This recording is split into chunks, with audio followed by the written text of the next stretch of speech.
Hello everybody, and welcome back to another video put out by CSI Gaming. I'm Steve Sr. and Steve Jr. is here with us. What we have here is we have a binder of some Yu-Gi-Oh cards, and we're just going to flip through them and just kind of go over each card, what its value is for, and kind of introduce you to gameplay. Our goal here at CSI Gaming is to start having tournaments very soon. In a pandemic world, of course, we have to do so safely and with great care. So we're going to show you some of our binder items, and every other day, several times a week, we will be doing live openings of Yu-Gi-Oh cards, Pokemon cards, and we're also going to be getting into some Magic cards.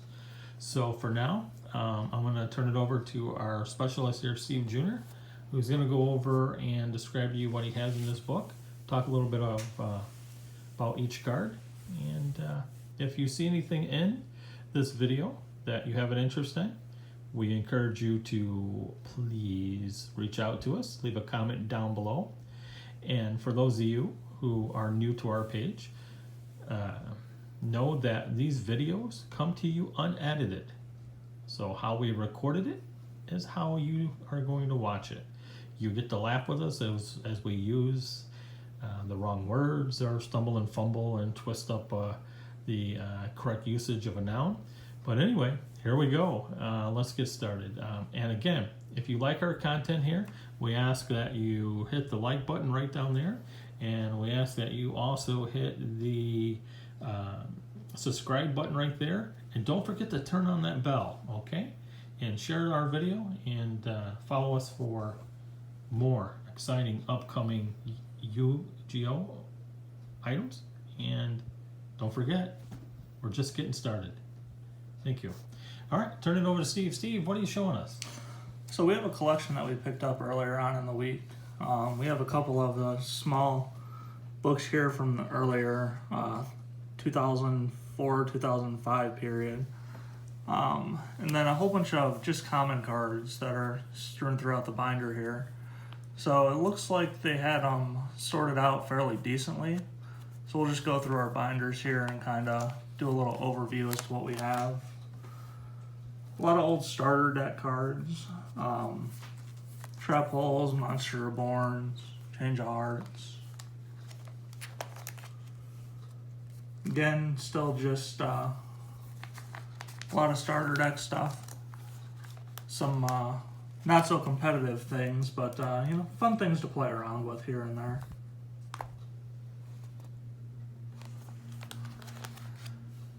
For our burn players, we have our Ozuki cards, and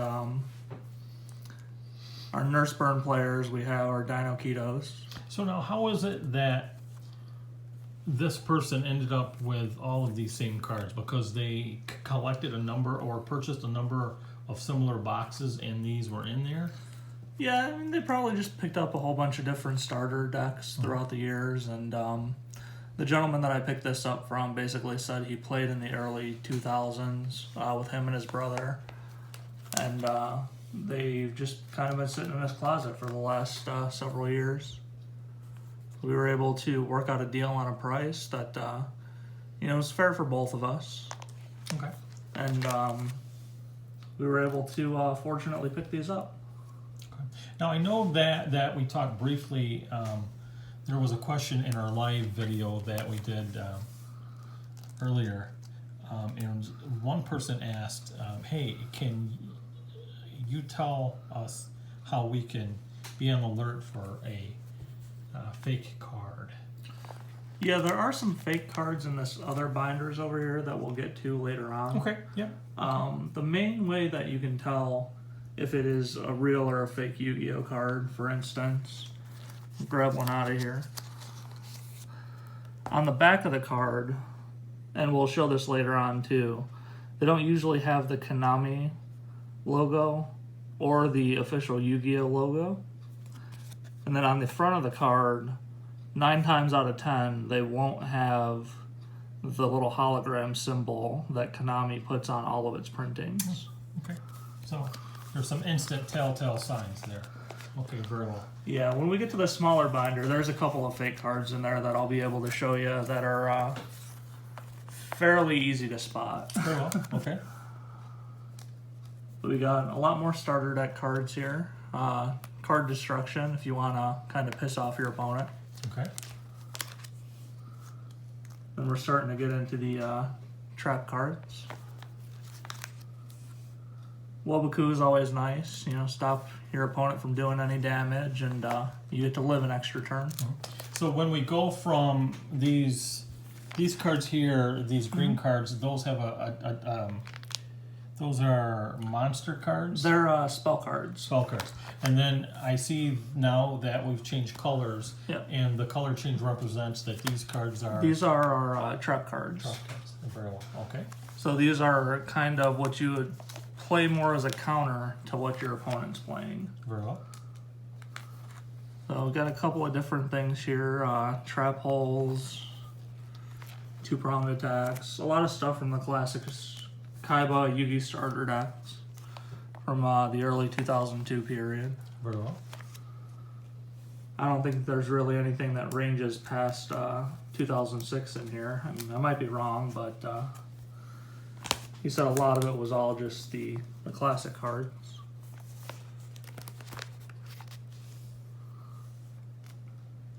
So the advantage of having all of these other cards here in reserve is one day these might have a different function or a different assisting help in a tournament than they do now, or pretty much any other card that may be a card that is in play now is something they would develop and put out later. A lot of these cards are really just kind of collector cards at this point from the original sets. A lot of them aren't very competitive play-wise. Okay. I mean, you still have, there's certain archetypes that are built around a specific card. For instance, Gaia the Fierce Knight here started out as one card, and now there's maybe 20 to 30 cards that they've brought out over the years to support this card in order to make it its own deck. Gotcha. And then there's a lot of stuff, if you're just playing a slow kind of grindy deck, a lot of people still use the Giant Soldier of Stone since it is a higher defense monster. So what I'm hearing here, and folks, bear with me as Junior kind of educates me, Senior, a little bit in this game. What I'm hearing here is that this game has so many changing possibilities that it's basically never the same game twice, right? Yeah, it shifts along with our ban list, basically. We get a new ban list every 3 to 5 months, and then that sort of dictates what everybody plays. It hurts a deck, helps a deck. In our current format, we're playing a lot of Emancipator, a lot of Eldit, Rich, zombie decks. Fluffle is making a comeback, and it just kind of changes, every 3 to 6 months. Every 2 years, they do a major revamp to where they re-change the entire meta, which we just had one of those shortly, where it kind of destroyed a lot of the top tier decks. Well, okay. But then it's an opportunity, though, to go out and research and find that new card that offers that new power or spell, right? Oh yeah, every couple of sets they release a new deck, and everybody rushes to pick it up, of course, and it just skyrockets in price. And then that explains why those pre-orders are so important, because you're going to want it like 6 weeks or 8 weeks or a year out ahead. Make sure that you got your pre-order in on those upcoming releases, because if you're not on that list to get yours, once those are released, they're gone. And then that may limit your play in the tournament, right?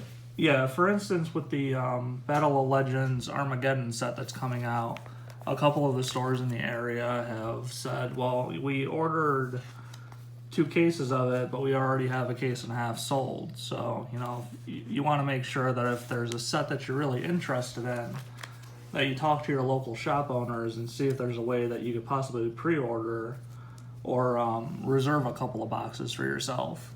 Okay, so if I'm a serious, serious competitor, and I'm on my way into a shop, how many cards am I going to want to purchase to maximize my possibilities of getting everything I need to have that superior deck for tournament night? It really just depends on what you're building.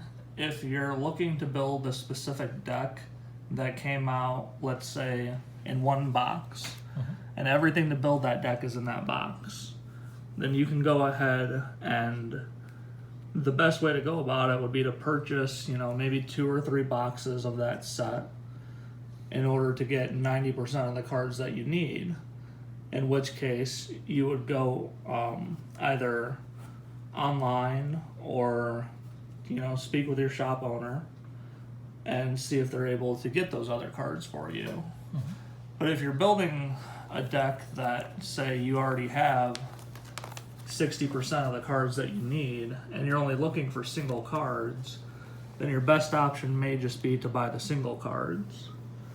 Right, so if I wanted to make sure I had a superior top-of-the-line deck for the next upcoming event, I'm going to go in and I'm going to say I want a half a case, or I want a case, or can I get lucky and find what I need in one of those add-on boxes? Is that what those are called? Or there's certain sets throughout the year. See, we have one of the boxes here. If you're just getting into the game, Konami released this Dual Devastator box about a year ago. Okay, now this is interesting. Okay. And this box would come with, let me see if it says on the back here. No, I don't have that insert anymore. This box would come with probably 40 to 60 cards, but they're all competitive in nature. So it had every single one of the hand traps, which is these girls on the box here. Okay. And they all do specific things that help out with stopping your opponent from doing things. Very well. So if I wanted to get in, sit down, and know I had everything I need to be somewhat competitive and a match, You're going to need at least 3 of these boxes. 3 of these boxes. Yes. And what's it going to cost me for one of these boxes? They retail around $30. Okay. If you get a shop owner that's a bit generous with them, you can sometimes pick them up for about $25 a piece. Okay, so if I'm looking and jumping in on this one, I'm going to drop down $80 to $100, and I'm ready. I'm ready. That'll get you most of the way there. There's still a lot of single cards that you need, and honestly, it's a little expensive to get into the game. Sure. Competitively. Sure it is.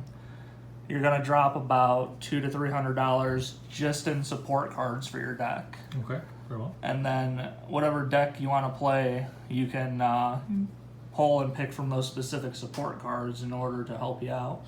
What cash prize might I walk away with if I'm the highest or the winning player?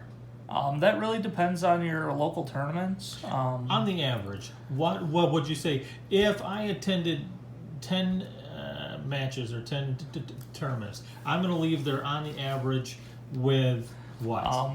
With most this pack of places, gift cards, yeah, or this amount of dollars. Most places do not deal in cash prizes. They offer packs of whatever your current set is. Okay. So, for instance, we just came out with Tomb Kingdom not too long ago. So, your normal entry to your tournament is about $6.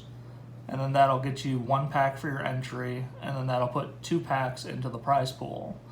So if you have 10 people playing in your tournament, each of you is going to get 1 pack for your $6, and then that'll put 2 packs into the prize pool to be split among the top 3 or 4 players. Gotcha. Okay, so there's some benefits to getting that return investment back via not having to pay for cards because you have won them in some of the contests or the tournaments, right?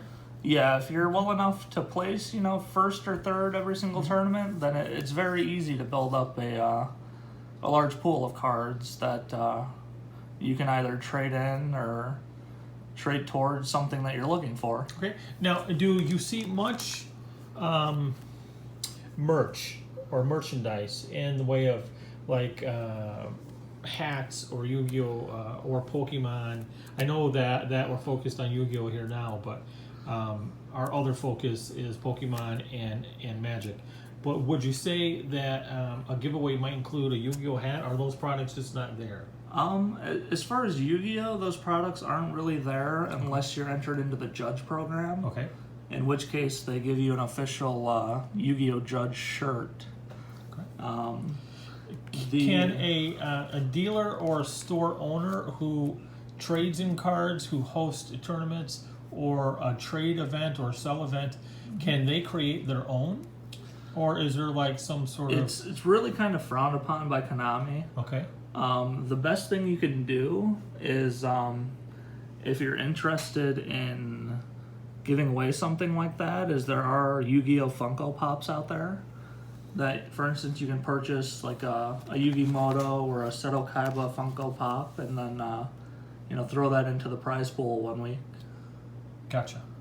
Okay, very well. All right. I flipped through a few pages here as we were going over some of those tips and clues on how to play well in a matchup or a tournament. I didn't go buy any cards here that we wanted to point out, did I? No, there's not really anything specifically in this large binder. It's more just common cards that he kept throughout the years that he was collecting. Okay, very well. There was one thing that I saw on this binder that I thought was a little nifty from back when I was a kid. Okay. And that is this Scholastic Book Fair poster from way back in the day, Wow. the early 2003s. Right. All right. And you know what? That does not look to be in bad shape at all. Yeah, it might be something that we hang in the shop. Yeah, exactly. Exactly.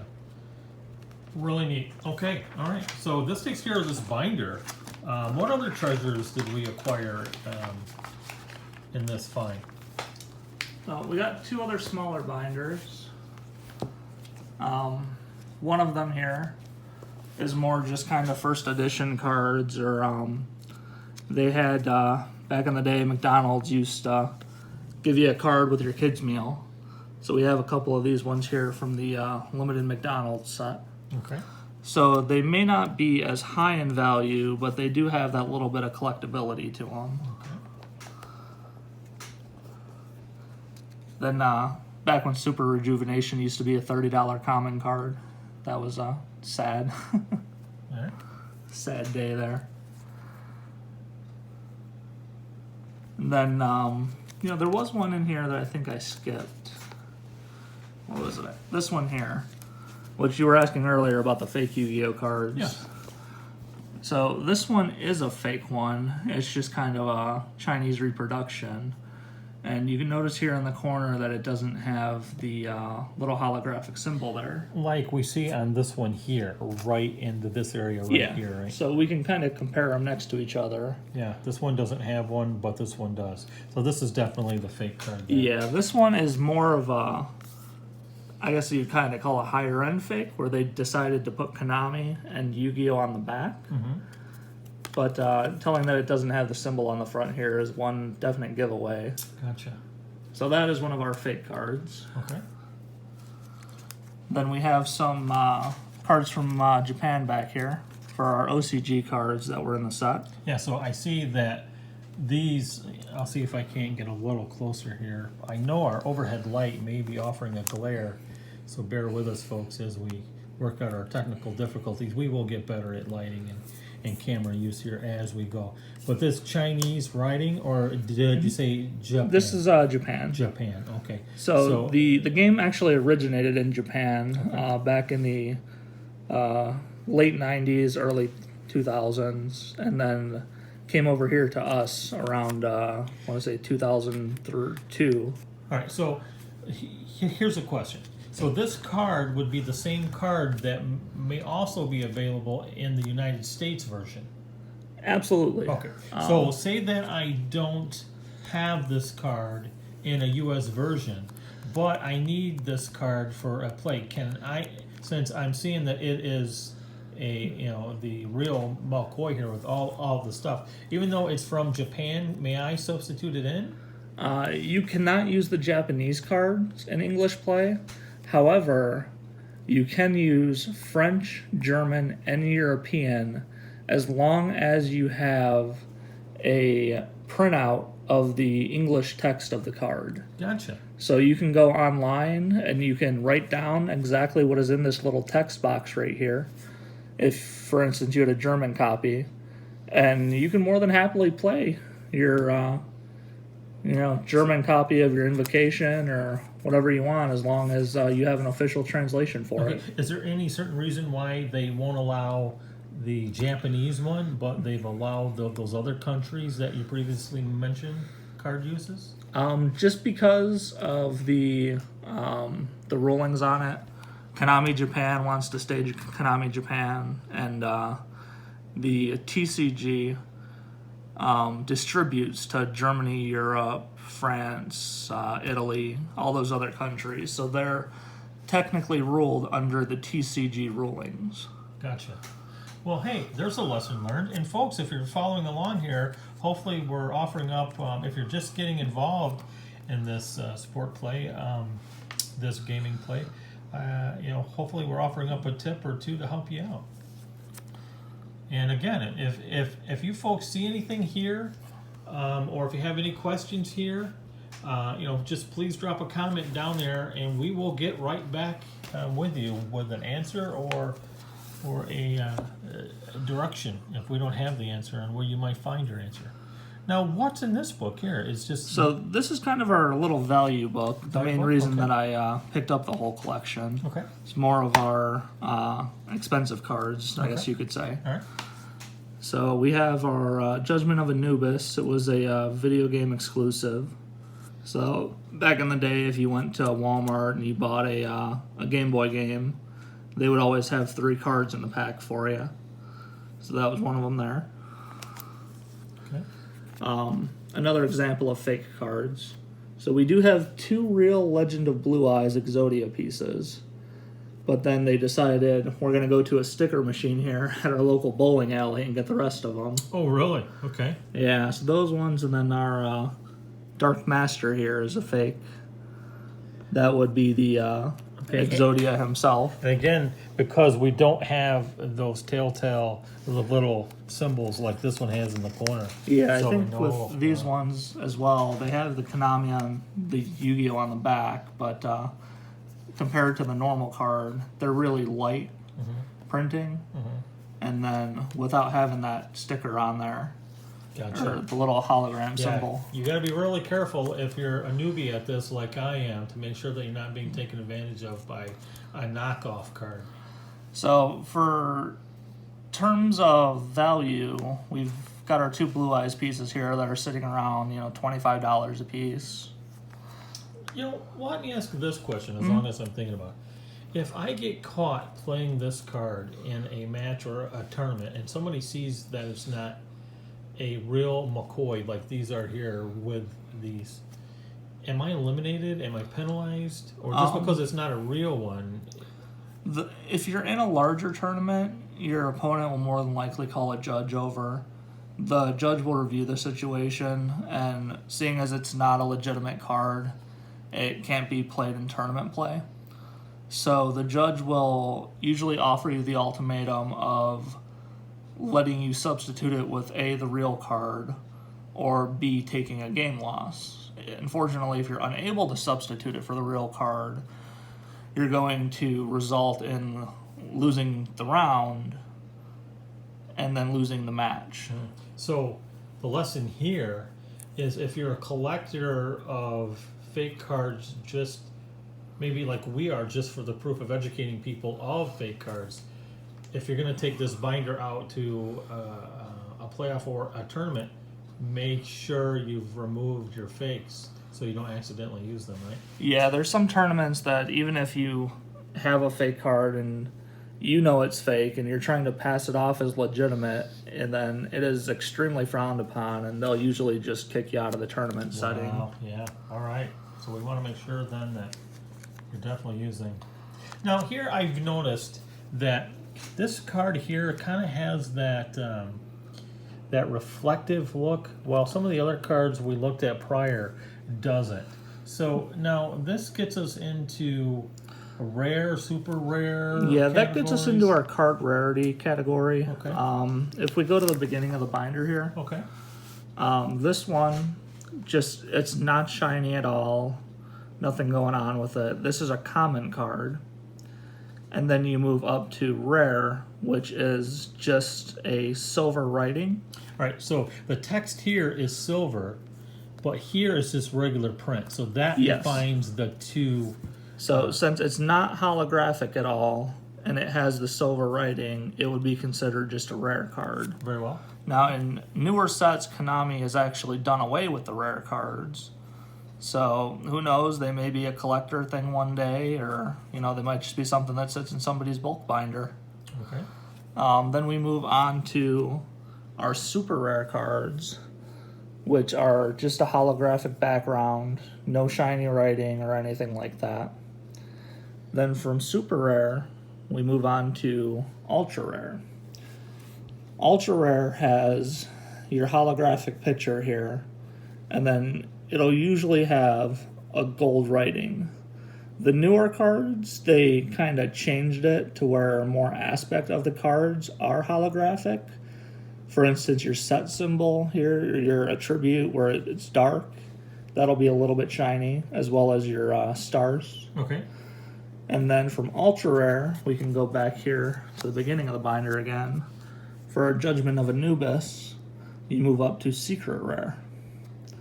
So secret rare, it's kind of got these lines that slash across it, and you've got a like a shiny silverish white kind of print on there. Mm-hmm. And then from there are newer rarities. Unfortunately, we don't have any in this binder, Okay. but there are Okay. ultimate rares, ghost rares, collector rares, starlight rares. Wow, and it, on and on. And I'm sure we'll go. Yeah, see, I really over like. time. Yeah, I really like how this just kind of. Let me see if I can get it to just kind of just shoot out at you. Yeah, I mean that's a really nice game card. Beautiful. Well done. You know. Yeah, and they do have, like, for instance, Exodia. He probably has about 20 different printings. More of our game cards over here. We got the Perfectly Ultimate Great Moth, which is in fantastic shape. If anybody's interested in that, it usually sits around the $25 to $30 range. But that will be made available for you guys. Okay. We got a lot of the starter deck cards. We've got Lord of D, Dark Magician, Blackluster Ritual, Card of Destruction. So a lot of just early 2000 cards that he picked up from starter decks and just didn't have an interest in playing, so he decided that, I might want these later in life, so I'm going to take care of them and go ahead and put them in a binder. So over here we have, which would have been a great investment, the original Game Boy printings of the Egyptian God cards. Now, one thing I cannot stress enough is if you do not take care of your cards, this is something that you'll more than likely have to worry about.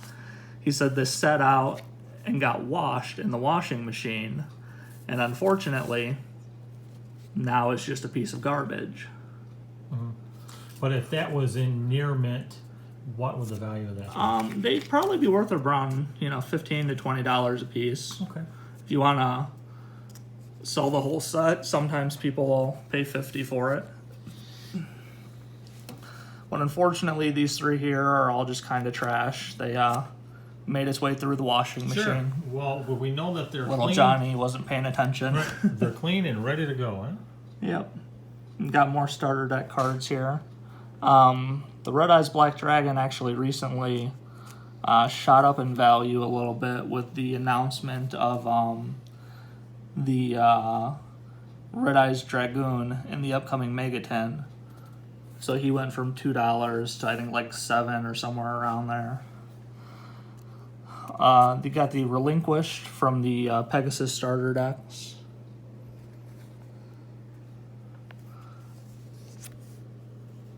Then one of the cards for our GOAT format play is Graceful Charity. Then the main reason that I picked up the collection was I've not personally owned one myself until now, but our Gate Guardian here, it was released in Metal Raiders back in the day, and it just holds a fantastic collector's value. This one is really great condition, no scratches, no smear marks or anything, so I'm thinking about sending that one in to get PSA graded. And what does PSA graded mean? So PSA is a grading company that originally started with grading baseball, basketball, football, sports memorabilia. So they're a company that will take your product for Yu-Gi-Oh cards. I just learned this earlier today, actually. It's about $10 per card to get graded. But you send it into them. They have somebody that meticulously looks it over under a magnifying glass for any defects in the card, any bends, scratches, imperfection. Card centering was something I didn't know about, but if your card is a little bit off to the left or a little bit off to the right, any of that can affect your PSA grade. So they grade anything from a 1 to a 10, 10 obviously being the greatest. And if you can get something in that 9, 9.5, or 10 range, then it's something that will just skyrocket the value of the card. Currently it's sitting around like $60, $65, but if you get it PSA graded, that can shoot anywhere from $120 to $200 depending on the collector. Okay. We've got some common cards that are in here, but they're more harder to find cards. So you have a Final Countdown, which is a nice little win condition. You pay 2,000 life points, and then after 20 turns, if you can stall your opponent, then you just automatically win the duel. Nice card to have in your deck. We have our Upstart Goblins. They usually always sit around, $2 to $3. And Pot of Greed for our GOAT players. More original Yugi starter deck, Dark Magicians. Now, we have our movie pack cards here. So, back in the late 2000s, they came out with the first Yu-Gi-Oh movie in theaters. They'd give you a little gold pack that had 3 cards in it. You had the option of getting these guys here, your Blue Eyes Shining Dragon, your Pyramid of Light, and I believe 1 or 2 other cards were in the set, but it just escapes my memory at the moment. Those are just a nice little piece of Yu-Gi-Oh history. Just a blank page over here. Then we got our starter deck Kaiba, Blue Eyes White Dragon. Our starter deck Yugi, Black Luster Soldier. Then we get into just a couple of fusion monsters, a little bit towards the end of the binder. Then that is it for this collection. Nice. Very nice. Okay, so that was a good walk through a little bit of history on the cards, a little bit of card authenticity, a little bit of card use. So folks, we're going to wrap it up for this video, but we always like to point out what we have upcoming before we end. So our next series of videos, or our next few videos, will be on live openings. So if you are not a follower on our Facebook page, that's where we do a lot of our lives, and then they make it over here afterwards.